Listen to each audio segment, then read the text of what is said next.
Bom dia, família. Bom primeiro dia da semana, boa semana, bom começo de semana. Uma semana de primeira não começa na segunda. Hoje é dia de começar bem nossa semana. Primeiro dia, amanhecendo aí no Senhor, estabelecer, identificar princípios, fundamentos, estacas, colunas que nos orientem no nosso caminho, para ter uma semana bem sucedida, uma semana bem orientada, buscando a direção de Deus. Então, em nome de Cristo Jesus, estamos aqui juntos mais uma vez para identificar, para reconhecer, para compreender, para conhecer princípios que são essenciais, são fundamentais nessa caminhada, amém? Em nome de Cristo Jesus, o Senhor. Paz seja sobre todos, que o Senhor faça resplandecer sobre todos o seu rosto e nos dê paz sempre. A gente está sempre repetindo aqui e vamos bater na cabeça dessa estaca aqui. Né? É que a glória de Deus, a soberania, a fidelidade, a bondade, o amor de Deus estabelecido, fundamentado nas alturas, né? E as nossas raízes, a nossa origem, nosso senso de identidade colocado naquilo que é a glória do Senhor, é dessa glória que nós somos feitos, vai trazer paz ao nosso coração. Nós somos filhos da paz, esse é o nosso nome é Filho da Paz, é pacificador, somos pacificadores, é assim que a gente tem que ser conhecido, ou seja, no que depender de nós, temos paz com todos os homens. A gente vai compartilhar um pouco sobre isso, sobre esse princípio aí. Então, bom dia aí para todos, os de perto, os de longe, saudade aí dos amigos. E a gente está procurando aí de todas as formas, né, encurtar essas distâncias. Então, Isabel, estou sabendo, você e o Aaron estão na Polônia, o Daniel está lá, né, reinando em vida aí na Inglaterra. Então, um forte abraço aí para todo mundo, tá bom, gente? Graças a Deus. Muita gente perguntando quando é que nós vamos em tal lugar e tal lugar. Então é o seguinte, nós estamos com a agenda aí para esse ano de alguns encontros, mesa preparada aí nas regiões do Brasil. Eu acho que tem inclusive uma data aí, acho não, com certeza tem uma data já acertada para BH, outra para a região Nordeste, enfim. Mas a primeira data, o nosso primeiro encontro regional, mesa preparada, vai acontecer em Floripa no dia 18 de março. Então o pessoal preparou aí uma arte, você entra lá no Instagram, mesa preparada, e tá lá, tá bom? Um abração para todos, e vamos ter uma palavra de oração e colocar mesmo nossos corações em Deus, essa palavra que é poderosa, no que depender de nós, temos paz com todos os homens, em nome de Cristo Jesus, o Senhor. Amém? Graças a Deus, Pai, muito obrigado pelo teu amor, em nome de Cristo Jesus, o Senhor, pelo sangue do Cordeiro. Nós clamamos mesmo, Pai, que conforme aquilo que é a tua vontade, essa é a oração, que segundo a tua vontade nos seja revelado o teu desígnio eterno, venha sobre nós o teu reino, e se faça através de nós, em nós, conosco a tua vontade. É tudo que nós queremos, ser instrumentos da tua vontade. Pai, quero clamar pela casa do meu amigo Alfredo, em nome de Cristo Jesus, toda a igreja ali em Araçatuba, São José, os irmãos queridos ali, em nome de Cristo, Senhor, a bênção do Senhor seja sobre ti, Alfredo, a mão poderosa do Senhor, revelando através da sua vida os desígnios eternos do Senhor, em nome de Cristo. Seja sobre todos, hoje e sempre. Amém e amém. Graças a Deus. Aleluia.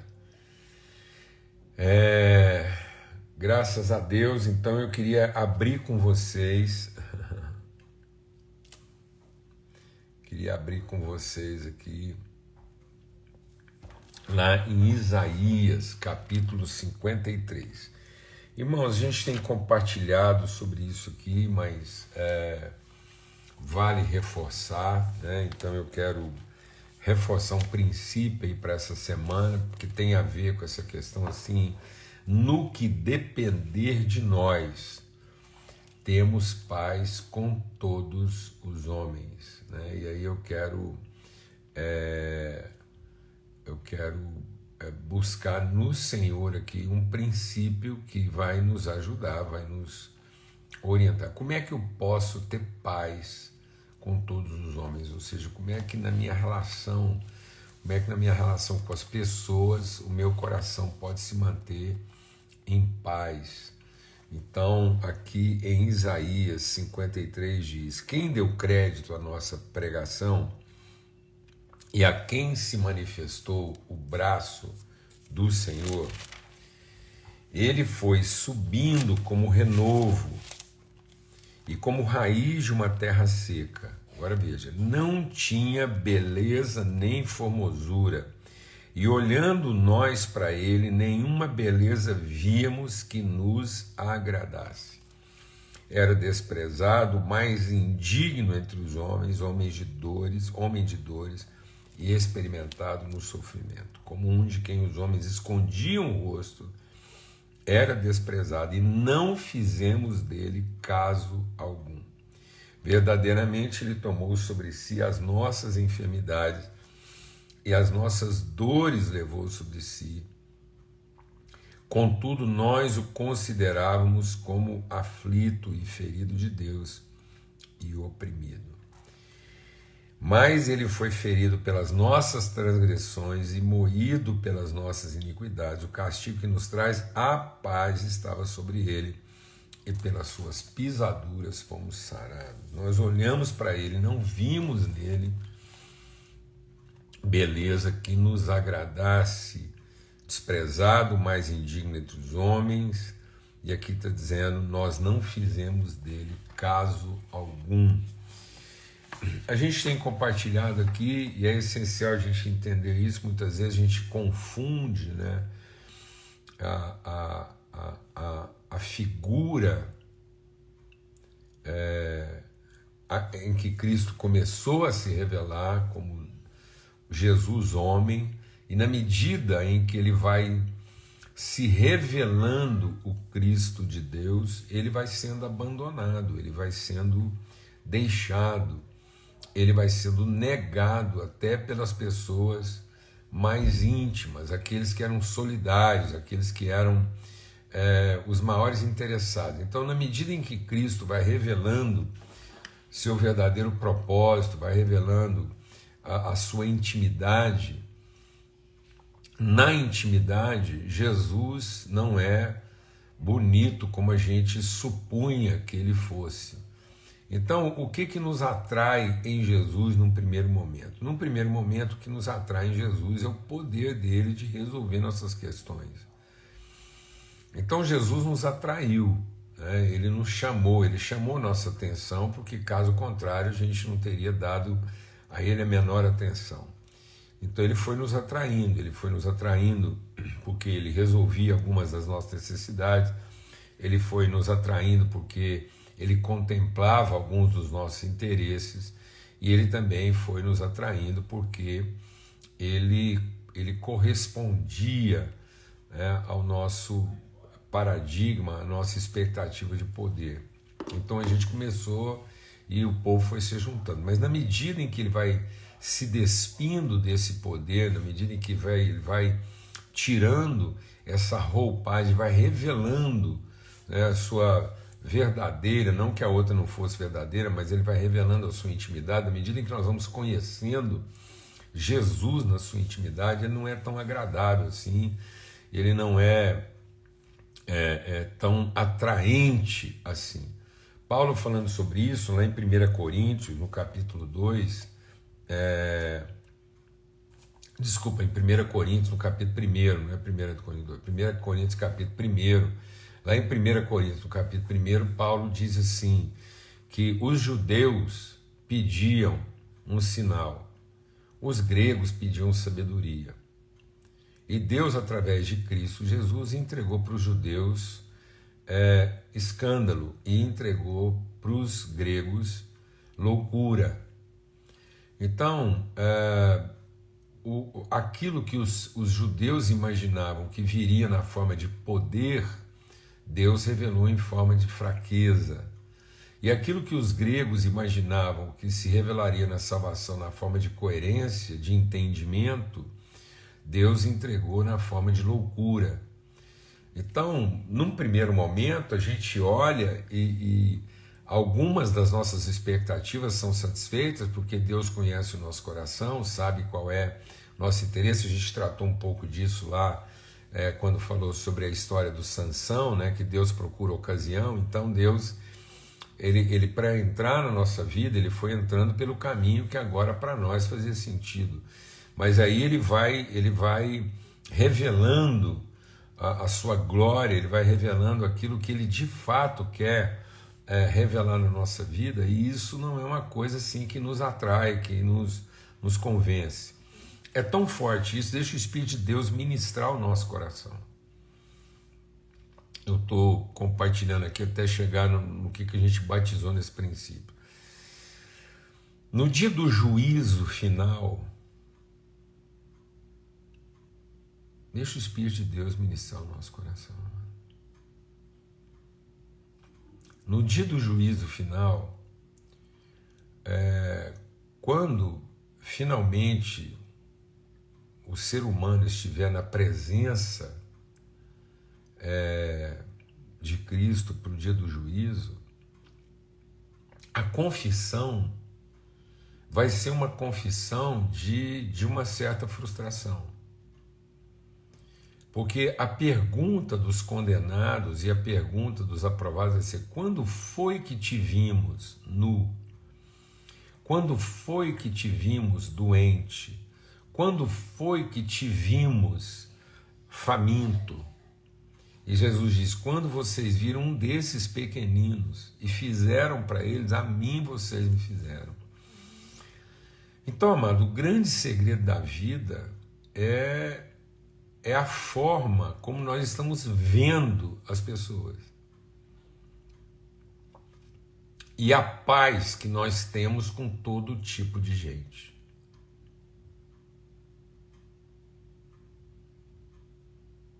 No que depender de nós, nós temos paz com todos os homens.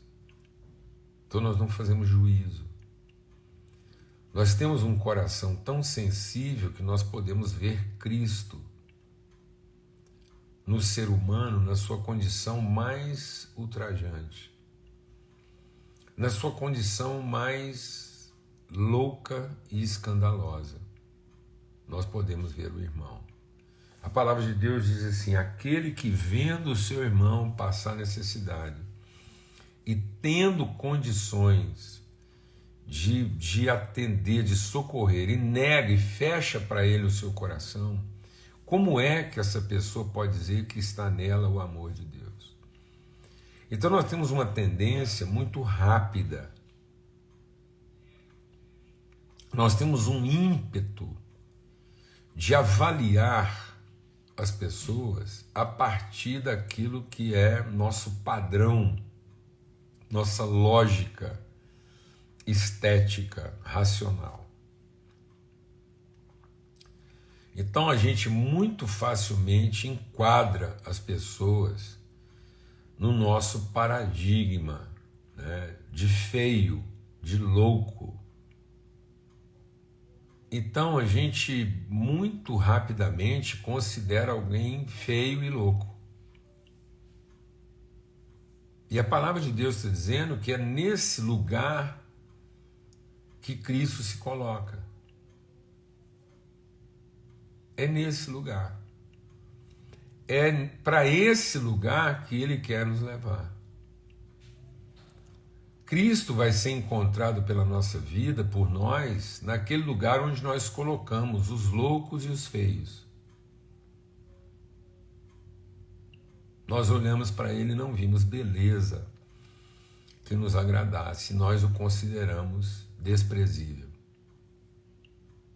Então, ou nós somos transformados nos nossos padrões estéticos e lógicos, ou nós não vamos conseguir ter paz com todos os homens, com todo tipo de gente. Porque a primeira coisa que a gente vai fazer ao encontrar uma pessoa é querer enquadrar essa pessoa no nosso parâmetro de coerência e de estética. Então eu queria compartilhar hoje com os irmãos, deixar aqui um princípio para essa semana, que é o princípio da frustração. Rebeca, nós estamos aqui em Isaías 53. O princípio da frustração. Nós não vamos ter paz com todos os homens, nós não vamos ser agentes de paz, nós não vamos ser os filhos da paz, se nós não formos frustrados nos nossos parâmetros, nas nossas referências, nos nossos pressupostos de beleza e de coerência. O diabo, lá no jardim do Éden, ele nos levou para o campo da expectativa. Então a gente rapidamente deixou o campo do conhecimento para entrar no campo da expectativa. Então hoje a gente vê o mundo, a gente vê a vida, a gente olha as relações a partir de uma ótica de expectativa e não de uma ótica de conhecimento. Então a gente olha para uma pessoa não como quem quer conhecer, mas a gente olha para uma pessoa como quem quer analisar, avaliar. E aí, sem perceber, a gente coloca entre nós e a pessoa a necessidade, o interesse e a soberba. Então, toda forma, deixa o Espírito de Deus ministrar o nosso coração, toda forma de frustração, e a frustração é um princípio, ela denuncia, toda frustração que nós temos com alguém, ela denuncia, ela revela em nós algum tipo de carência, algum tipo de cobiça e algum tipo de soberba, que está relatado lá em 1 João, no capítulo 2. Então, lá em 1 João, na primeira carta de João, no capítulo 2, o que está escrito lá? A concupiscência, o desejo da carne. O que é o desejo da carne? Nossas carências. A concupiscência dos olhos. O que é a concupiscência da alma, a concupiscência dos olhos? Nossa cobiça. E o que é a soberba da vida? A soberba da vida é a nossa arrogância. Tudo isso revela a nossa iniquidade. Então, o que é, deixa Deus ministrar o nosso coração, o que é o terreno onde floresce o pecado? Não adianta a gente querer combater o pecado. Do pecado nós já fomos perdoados. O pecado não é mais o nosso problema. Quando você olha para uma pessoa hoje, não trate essa pessoa segundo o pecado dela. Porque deixa Deus ministrar o nosso coração. Quando eu trato alguém de acordo com o pecado dessa pessoa, na verdade eu não estou tratando a pessoa naquilo que é a sua real necessidade. Eu estou tratando a pessoa a partir daquilo que me incomoda nela.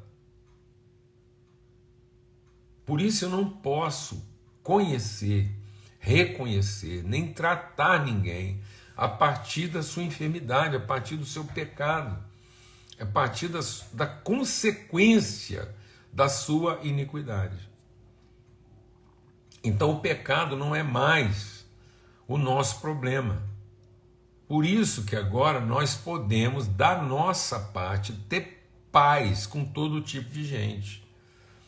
Todo tipo de pessoa agora não vai tirar a nossa paz, não vai ferir, porque a nossa paz com essa pessoa não depende mais do comportamento dela, porque eu mesmo fui liberto da minha iniquidade. E só tem um jeito da minha iniquidade ser tratada, só tem um jeito de eu ser liberto da minha iniquidade, se ela for totalmente e absolutamente frustrada.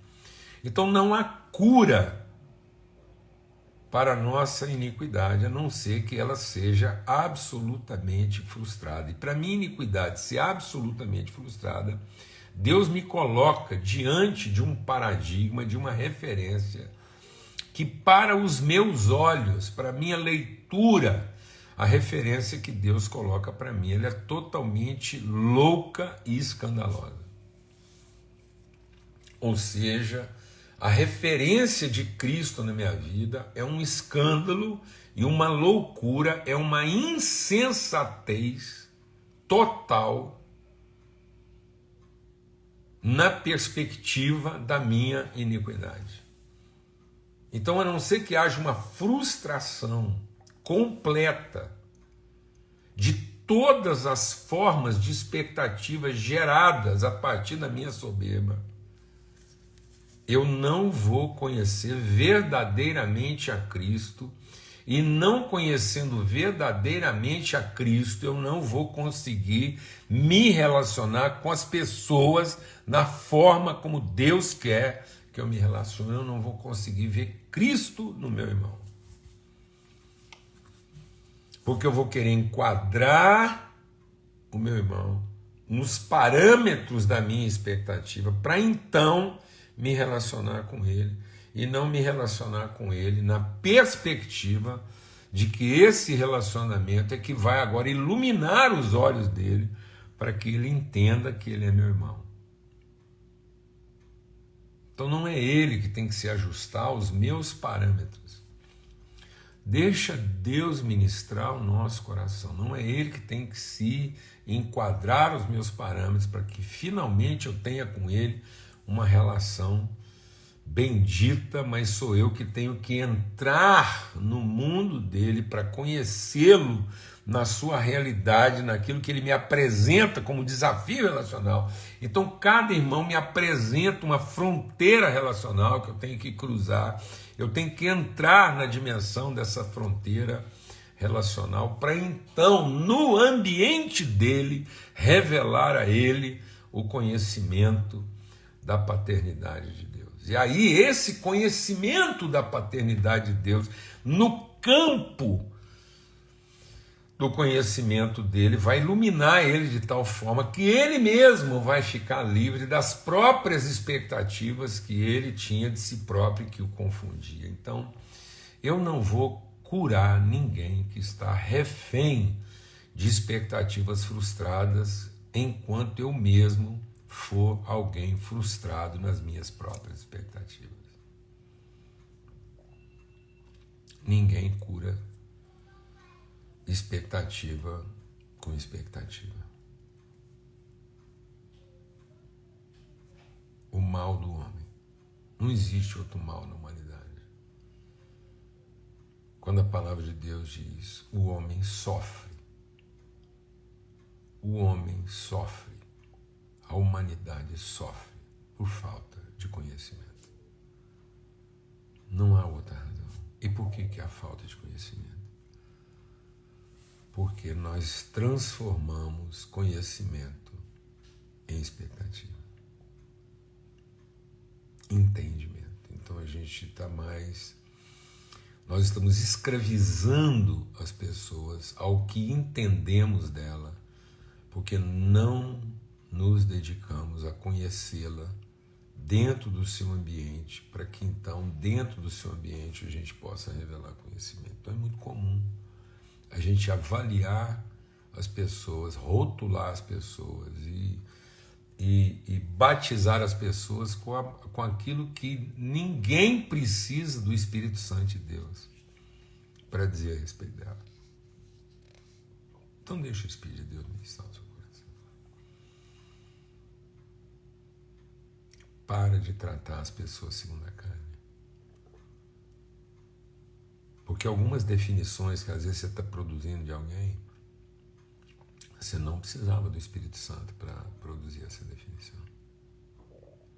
Então cuidado para que o que sai da sua boca a respeito de alguém não seja aquilo que a sua carne, sua cobiça e a sua soberba estão definindo. Porque às vezes as definições que eu estou trazendo às pessoas não revelam o problema delas. Revelam minha carência, minha cobiça e minha soberba.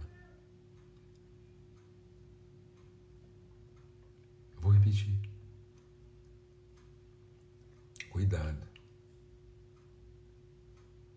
Porque às vezes as definições que nós estamos fazendo das pessoas não revelam o real problema dela. Revelam o meu real problema.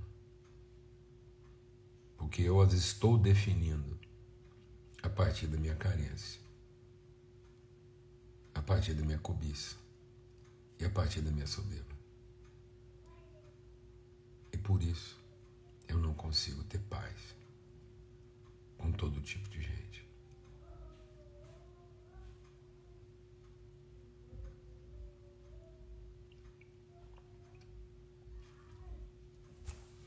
Porque eu me recusei a, como homem, como ser humano, ser frustrado. Admitir que mesmo quando nós olhamos para Cristo, mesmo quando nós olhamos para Cristo, nós não vimos nele beleza que nos agradasse. Nós o consideramos desprezível, oprimido e fracassado. A ponto da gente perguntar, quando foi que te vimos?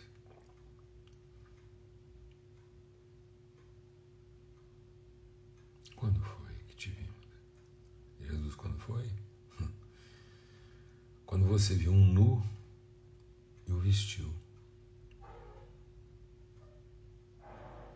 Quando você viu um faminto e o alimentou. Em nome de Cristo Jesus. Então essa semana a gente vai falar sobre esse princípio da frustração, a não ser que a gente assuma nossa completa e absoluta frustração com os parâmetros humanos, naturais, corrompidos que nós estabelecemos. Então, por isso que Paulo teve que ser totalmente e absolutamente frustrado nas expectativas que ele tinha de que Deus ia resolver o problema dele. Amém? Um forte abraço para todos, em nome de Cristo Jesus, o Senhor, pelo sangue do Cordeiro. Em nome de Cristo Jesus, o Senhor, uma boa semana para todos. Espero que essa semana... Vamos lá, irmãos. Eu espero que essa semana todos nós sejamos frustrados. Então, eu declaro uma semana de muitas frustrações na nossa vida, para que seja uma semana de muito conhecimento. Amém? Quero profetizar sobre a sua vida loucura e escândalo. A minha oração para todos essa semana é que todos sejamos escandalizados e enlouquecidos. Então, que haja muita loucura, que haja muito escândalo no sentido da gente ser levado por Deus a conhecer, a viver, a experimentar coisas que a gente nunca imaginou que iria experimentar e viver, tá bom? Uma boa semana para todos, fica na paz, até amanhã, se Deus quiser. Espero que Deus coloque na sua vida essa semana muitas pessoas que te escandalizem, que te confundam, que te perturbem, que você possa olhar para ela e dizer assim, meu Deus, isso é gente. E para que a cobiça, né, a nossa carência de carne, que João diz lá, né, que o desejo da nossa carne, que o desejo da nossa alma, que o desejo de um espírito corrompido sejam totalmente frustrados. A concupiscência da carne é carência, a concupiscência dos olhos é cobiça, e a soberba da vida é presunção. Então, em nome de Cristo Jesus, que todos sejamos frustrados né? Em nome de Cristo Jesus, nas carências, na cobiça e na soberba, para que a gente possa de fato conhecer Cristo nas nossas relações. Aleluia, glória a Deus, fica na paz e até amanhã, se Deus quiser. Forte abraço.